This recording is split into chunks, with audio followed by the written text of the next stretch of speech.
Halo bos, saya Tetis dari kelas 10 Bimia. Kali ini saya akan memberitahu tentang secara singkat tentang BPK.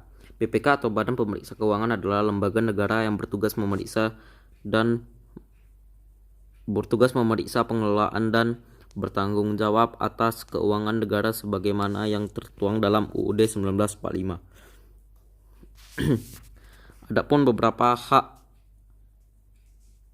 BPK.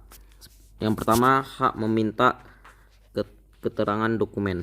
BPK punya hak buat meminta keterangan dokumen pada perseorangan, lembaga, atau suatu organisasi buat keterangan dokumen keuangan. Dokumen itu diwajibkan asli dan gak boleh dibuat-buat atau pura-pura gitu, karena nantinya akan dilakukan pemeriksaan dalam pengelolaan dan laporan keuangan negara. Yang kedua, hak keterangan wajib. BPK berhak meminta keterangan wajib dari perseorangan, lembaga negara, atau organisasi swasta sesuai dengan undang-undang yang diberlakukan. Keterangan wajib itu harus disampaikan oleh orang yang bersangkutan. Apabila berhalangan, maka harus ada surat kuasa buat memberikan keterangan wajib. 3. Hak standar. Hak standar merupakan menetapkan kode etik buat seluruh anggota BPK dalam menjalankan tugasnya. 4. Hak menetapkan kerugian negara. Sebagai lembaga yang memeriksa, mengelola, dan mengatur keuangan negara, BPK juga mempunyai hak untuk menetapkan kerugian negara. Laporan kerugian negara ini tujuannya supaya negara bisa meminimalisir pengeluaran dan hutang buat membangun pemerintahan yang lebih baik.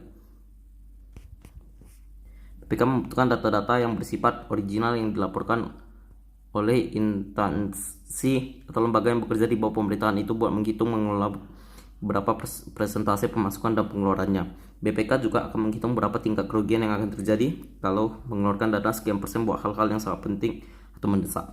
5. Hak perencanaan keuangan. Perencanaan keuangan negara sangat penting karena dalam sebuah negara sebisa mungkin membuat meminimalisir pengeluaran yang tidak memberikan profit pada pemerintahan.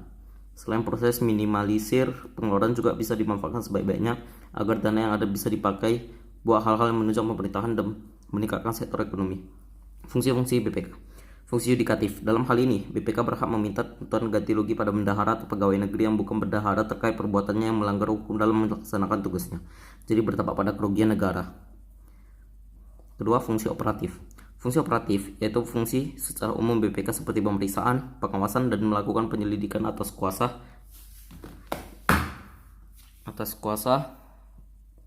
pengelolaan serta pengurusan keuangan negara. 3. Fungsi rekomendatif. BPK bisa memberikan rekomendasi pertimbangan pada pemerintah pusat dalam proses pengurusan dan pengelolaan keuangan negara supaya pemakaiannya lebih efisien. Kewajiban BPK: melakukan pemeriksaan keuangan negara, melakukan pemeriksaan APBN, menjalankan wewenang sesuai undang-undang. Itu 3 adalah kewajibannya. Dan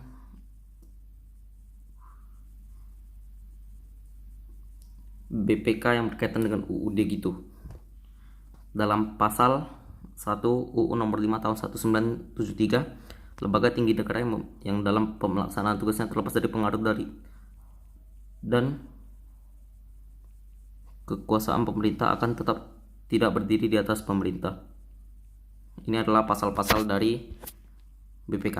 Pasal 23E. Untuk memeriksa pengelolaan dan tanggung jawab tentang keuangan negara diadakan satu badan pemeriksa keuangan yang bebas dan mandiri. Pasal 23E ayat 2. Hasil pemeriksaan keuangan negara diserahkan kepada DPR, DPD, DPRD sesuai dengan kewenangannya. Hasil pemeriksaan tersebut pasal 23. Hasil pemeriksaan tersebut ditindaklanjuti oleh lembaga perwakilan atau badan yang sesuai dengan undang-undang. Pasal 23F. Anggota badan pemeriksa keuangan dipilih oleh Dewan Perwakilan Rakyat dengan memperhatikan pertimbangan Dewan Perwakilan Daerah dan diresmikan oleh Presiden. Pimpinan badan pemeriksa keuangan dipilih dari dan oleh anggota. Pasal 23G. Badan pemeriksa keuangan berkedudukan di ibu kota negara dan memiliki perwakilan di setiap provinsi. Ketentuan lebih lanjut mengenai badan pemeriksa keuangan diatur oleh undang-undang selanjutnya Badan Pemeriksa Keuangan Negara Republik Indonesia. Sekian saja video dari saya, Bu. Terima kasih.